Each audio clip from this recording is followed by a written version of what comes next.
to just go ahead and let it go, but I think the Saints probably would have downed it inside the 10 or 5-yard line. A smart play as it bounced right into his breadbasket there. And that's a nice job by our punter kicking the ball low. Is that E.J. White? Do we have an E.J. White sighting? He could play a little bit. I assume that's E.J. I don't recognize him without the number. It is E.J. White. Yeah, the old quarterback a couple years ago, record-setting quarterback for the Saints, making his way here on homecoming. Yeah, I think he'll get some pretty good seats. Incomplete pass, second down, 7 seconds left to play first quarter. We'll have to check in with EJ, see if we can get a headset on him for halftime. We'll see what we can do.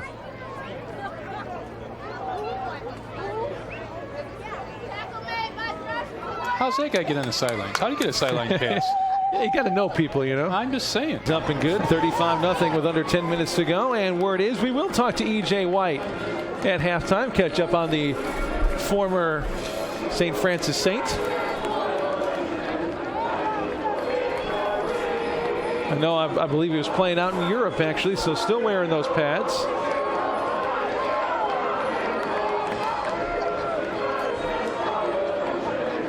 I like Jordan Smith. We've seen some flashes as we see E.J. White down there on the sidelines.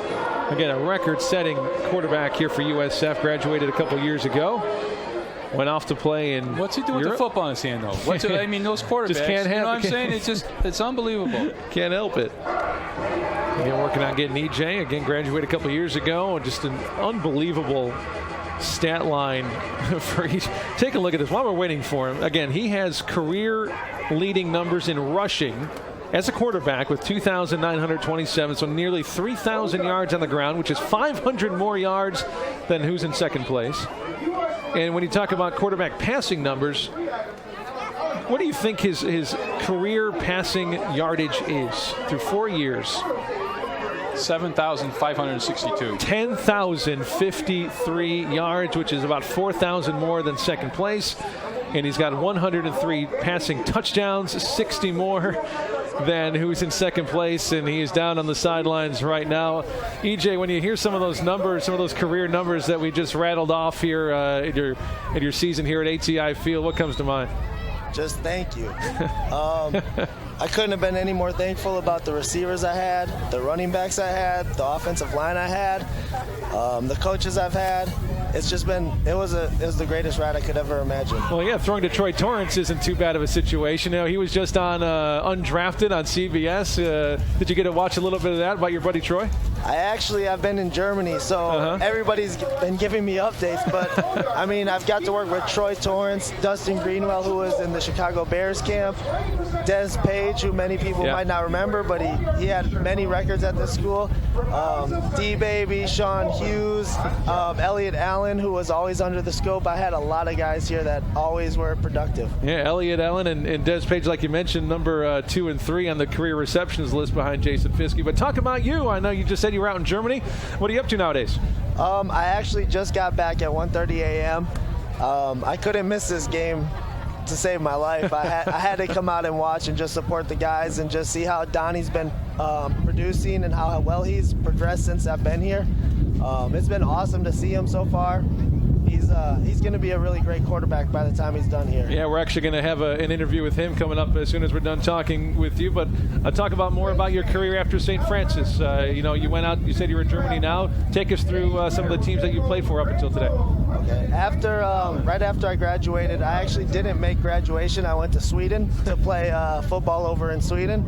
And that was a great experience. It was my first time in Europe. The guys were awesome. They treated football just like we do here. And everybody was a family, brotherhood, everything just like you would imagine here. Then last year, I played arena ball, and it was good. I had fun. The coaches were good. The players were good. The players were exceptional. They were all one step away from being in the NFL or the CFL. Maybe they were too short, maybe a little too slow. Maybe their hands just weren't quite there. And it was a great experience for me to see how well I compare to some of the guys at the top level, right below the NFL.